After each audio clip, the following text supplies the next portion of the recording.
Le Togo, classé premier pays réformateur en Afrique en matière de promotion de la femme. Ce classement illustre à suffisance la volonté politique du chef de l'État qui a fait de l'égalité femmes-hommes une de ses priorités. Des efforts appréciés par la Banque mondiale à travers son rapport publié le 4 mars dernier. Un rapport relayé ici par Madame le ministre de la Communication et des Médias, porte-parole du gouvernement. Et c'est à l'occasion du lancement à Tapamé du projet de construction du centre de promotion féminine. Dans ce rapport, c'est notre pays, le Togo, qui a été classé premier pays réformateur dans la catégorie des efforts faits pour promouvoir les femmes, leurs droits sociaux, leur autonomisation économique et leur place dans la société. Le vice-président de la Banque mondiale a donc fait le déplacement express de Lomé pour venir dire à quel point les efforts du chef de l'État sont perçus, compris, notés et vus par le monde entier.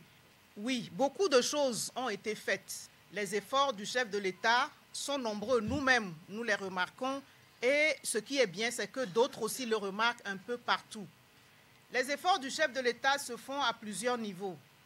La législation évolue, le cadre réglementaire évolue, les actions de développement social évoluent, les actions de promotion de l'éducation, de l'inclusion financière se déroulent sous nos yeux.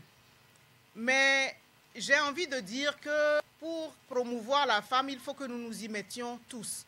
Et c'est le sens de notre présence ici aujourd'hui.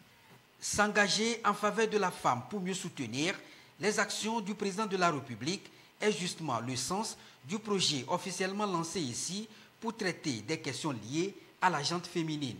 Un projet qui a pris corps grâce à l'appui des partenaires vivement salué par Madame le ministre, maire de la commune Ogou 1. Nous avons entrepris de consulter nos partenaires, de solliciter de l'appui pour pouvoir faire un pas de plus en matière de promotion des droits de la femme, en matière de recherche de la construction d'une société qui promeut l'égalité des droits entre les hommes et les femmes.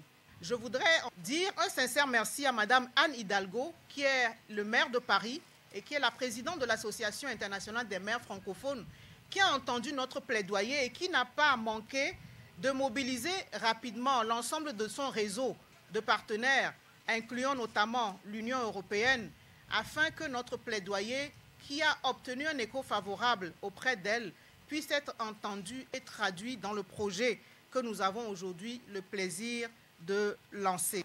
Le projet est mis en œuvre conjointement par la commune Ogou 1 et l'Association internationale des maires francophones avec l'accompagnement technique de la fêtière des communes du Togo à travers le soutien financier du programme 2022 du Fonds de coopération de l'Union européenne.